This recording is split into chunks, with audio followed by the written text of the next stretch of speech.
Hey Eagle fans, it's EaglefanKarl. This is going to be a combination of a reaction video to the game Sunday against the Arizona Cardinals and a prediction for the Thursday night game against the Carolina Panthers. Since it's a short week, I just decided to put them all together in one video. Starting off with the game against the Arizona Cardinals, I don't know what else could really be said. I mean, it was an absolute game of domination, one like we haven't seen in quite a while. I even go back to last year when we beat Pittsburgh pretty easily. I still don't think that we dominated Pittsburgh quite like we dominated Arizona in the game. It wasn't a situation where we were getting lots of turnovers or anything. It was just a good old-fashioned beatdown. We beat them every which way and in every phase of the game. So it was a complete team win and really was encouraging to see. If you saw my prediction video, you know that I thought it was going to be a lot closer. So I was pleasantly surprised when the Eagles won this rather handily. Let's go ahead and move on then to our studs and duds for Week 5. And as usual, when the Eagles win, I go ahead and start with the duds. And, I can get a real nitpicky on some guys. Alshon Jeffrey was sort of invisible and didn't have much in the way of production. But when you consider that they were probably rolling coverage to him, and that's what opened up some of the other guys, you really can't fault Alshon for that. On the defensive side of the ball, yeah, maybe I could criticize Derek Barnett, who really hasn't done much so far this year and in this game as well. But the defense played well as a unit, so I'm really not going to nitpick him there. So I mean, there are some people that really I could have gotten nitpicky on, but I've decided not to do that, and I'm going to go ahead and declare this a dud-free week.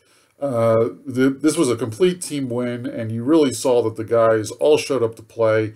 I had said in my prediction video that I thought we were the superior team, and that if we played our game, I didn't see any way we were going to lose it. And I think that much was clear. The Eagles just took it to the Cardinals the whole time. And really, no one really deserves a dud for this week. So this week, for Week 5, I am declaring a dud-free week. Moving then on to the studs. We'll go ahead and start with my first, I'll do it in reverse order.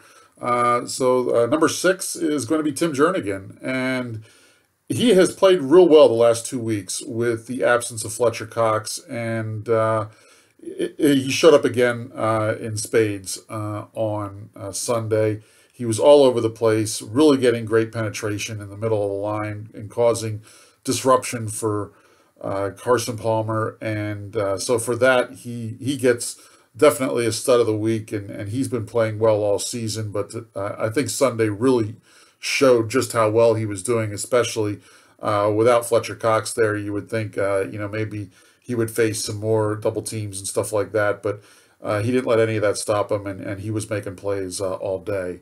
The next guy I'm going to go ahead and give it to is Patrick Robinson, and here's another guy who's really played fairly solid all season, but really had a great game on Sunday, had several passes that he broke up. Once again, I could have gotten nitpicky and said, oh, well, he should have had interceptions where he had his hand on the ball, but really, when you're talking about that offense of the Cardinals, their passing since since David Johnson's been hurt, they don't have much of a running game, so their whole offense really is their passing game. So when you're going up against those guys and you're really limiting how effective they can be, it's really hard to nitpick then on stuff like that. So I really have to give my hats off to Patrick Robinson, how well he played, and he really I think deserved to be on the studs this week. The next one is going to be a tie with two guys. Number one, I didn't want to pick one over the other, which is why I'm putting them both at number 4. And both have some sort of similar stories where we've criticized both of these guys in the past. Torrey Smith, obviously, more recently, and Nelson Aguilar last year.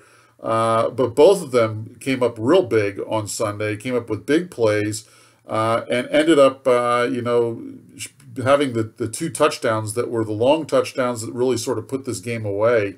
And, so for that, they really, I think, have showed what they can do. And, they are by far, they had their best games as Eagles. Both of them, I would say, had their best game as Eagles on Sunday. Moving to the next guy, I'm going to go ahead and give it to Kenjon Barner, who really sort of set the stage for things with 2 good punt returns to start off the game. And then to the point where the Cardinals started actually punting away from him. So he only ended up with 1 more the rest of the game, and a total of 3 punt returns for 110 yards. And then he also added stuff in the running game as well. He only got 5 carries, but there he was even averaging over 4 yards a carry. So, I really think that he was contributing in a lot of different facets of the game and really sort of set the tone for the game with the 2 returns early. And for that, he gets by 3rd stud of the game. No big surprise, though, probably for those of you who know me and know how much I like Carson Wentz, that he's going to end up towards the top of the studs list. And he's my number 2 stud of the week. And clearly had his best game, I think, as an Eagle. The only reason I'm not going to put him as number 1 is because he did make a real poor decision on that interception right at the end of the half. But, for that reason, he's not going to quite get to the top. But, all in all, just absolutely had a great game. And just really some of the stats that he had were just ridiculous. He was absolutely perfect on 3rd down as far as a passer rating is concerned. And that continues a trend for how he's been doing this year. He's been great on 3rd down this year. He's completed over 70% of his passes for over 570 yards. He's got 6 touchdowns this year on 3rd down. And his passer rating on 3rd down is 137.8. So, all in all, I really think that, he has been doing really well on 3rd down. And Sunday was just a continuation of that. Another stat I like as well is last season, Carson Wentz had 3 touchdowns on 3rd down for the whole season. He had 3 of them on Sunday on 3rd down. So he has really taken a step forward on 3rd down, and that's really the critical down for quarterbacks. And, so for that reason, he's going to end up at the top of this list. But like I said, doesn't end up number 1 simply because of the 1 poor decision. And really, it was actually 2 poor decisions back to back. There was a pass right before that ended up incomplete that could have been intercepted. But it was 2 passes back to back that sort of made me shake my head and wonder what he was trying. But all in all, he had a great game, and it was his first game where he had 4 touchdowns. So for that reason, Carson Wentz is my number 2 stud of the week. So you're probably wondering then, who is my number 1 stud of the week? And it's going to be the head coach. When a team dominates like this in all 3 phases of the game, a lot of that has to do with coaching and the coaching staff as a whole. And you got to give the credit then to Doug Pederson. We kill them when they're playing poorly. And when they make some bad mistakes, but when they have a game like this, you really have to take your hat off to the head coach, and a lot of that has to do with the game plan that he came up with for this game, and the way he ended up, really doing the play calling. It was really a great game for Doug. Clearly his best game so far as an Eagles head coach. Continuing the point on 3rd down. The 3rd down is also, it's not just Carson Wentz, it's the team as a whole. On 3rd and 10 or longer this year, this is another stat I loved. On 3rd and 10 and longer this year, the Eagles are 11 for 26 so far, and that's the best in the NFL on 3rd and longs like that. In fact, the Eagles converted more 3rd and longer than 23 of the other teams in the NFL have converted on 3rd and anything. So think about that. The Eagles have converted more 3rd and longs, that's 10 or more yards, than 23 other teams have converted on 3rd down of any length. That really just jumped out at me when I saw that stat. That's really, a lot of that goes to coaching, a lot of that goes to Carson Wentz as well. But I really think that's been a huge reason why we've been so successful. And when people are talking about, oh, well, we started off, 3-1 last year, or 3-0 last year, and a lot of it was because we weren't playing really good teams, and that's sort of where this team is so far this year. This one feels different because of all those reasons. It's the way we're doing it, not necessarily who we're doing it against. You can't control your schedule. And granted, a lot of the teams that we've beaten don't have winning records, but there's a reason why we're beating them, and there's a reason why they don't have winning records, and that's because, one of their losses came to us. And so, you know, for that reason, I really have to give my tip my cap to the coaching staff. And another beautiful thing I saw again was the fourth quarter drive was beautifully called by Doug Pederson. Fourth quarter drive, we took 9 minutes and 14 seconds off the clock. Took it 58 yards. It ended up setting up the final field goal. And granted, it wasn't one like we did the week before when we just needed to run the clock out when it was a one-score game. That obviously wasn't the issue here. But it's nice to be able to see a team just finish a game off like that. Let's go ahead and turn our attention then to Thursday night's game. Big game, obviously. You've got two teams that are both 4-1. Both are playing real well right now if you look at the last couple of games. And some of the stats, first of all, I'm not going to go into a lot of stats on this game simply because I really think that stats can be misleading in a game like this when you have the short week. Lots of times offenses aren't quite as sharp. I think when you have less time to prepare for a team, it goes to more of the advantage of the defense than it does the offense. So I think it just is sort of when you look at these games, they have a tendency to be lower scoring. So a lot of the statistics are going to be a little bit irrelevant. The one statistic I did see that really jumped out at me that I found really interesting was these two teams are number 1 and number 2 in time of possession this year. The Eagles have been averaging 35 minutes, 32 seconds of possession. The Panthers are second in the league with 33 minutes and 16 seconds average time of possession.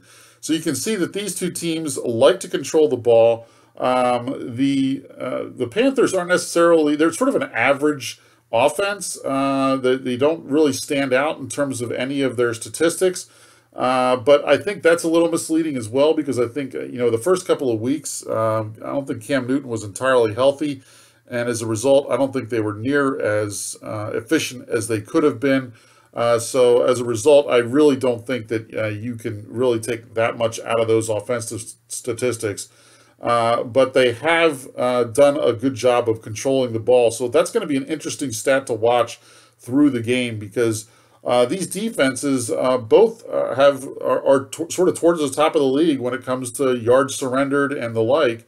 And I think a lot of that has to do with the fact that both of these teams' offenses are keeping the ball for long periods of time. It'll be interesting to see how the two teams compete in that area because if both are good in that, it's really going to be interesting to see which one is better than the other. So that's going to be an interesting stat to watch. And I think really the Eagles need to, once again, establish the ground game and really try and control the clock. If you're going to try and stop Cam Newton, that's one of the best ways to do it is keep him on the sideline.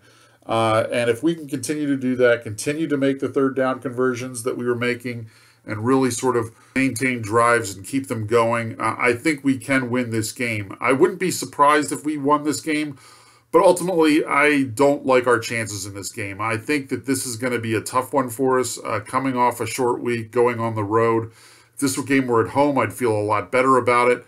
But I just think that this is not exactly the greatest situation. I think the Eagles can win this game. Don't get me wrong, and I think that there's a good chance that they could, but I think it's more likely that the Panthers probably will end up pulling this out. I think it's going to be a close game, probably low scoring, and as a result, my prediction for the game is going to be Panthers 20, Eagles 17, sort of a field goal game that could go either way. And maybe we can hope that the Eagles will be able to pull it out at the end and then use that offense to sort of run the clock out like we've been able to do the last couple of weeks. Let me know what you think. Leave your prediction in the comments below. Let me know if you think the Eagles have a shot at winning this, if you think this is going to be an easy one, or if you think we've got no chance. Also, let me know what you think of my studs for Week 5 against the Cardinals, and the fact that, did you see any duds that I missed since I made it a dud-free week? Let me know in the comments below. I'll go ahead and try. I'm going to be traveling this weekend, so it might be a while till I can get a reaction video up to this game, but I'll go ahead and check in after the game. Until then, fly Eagles fly.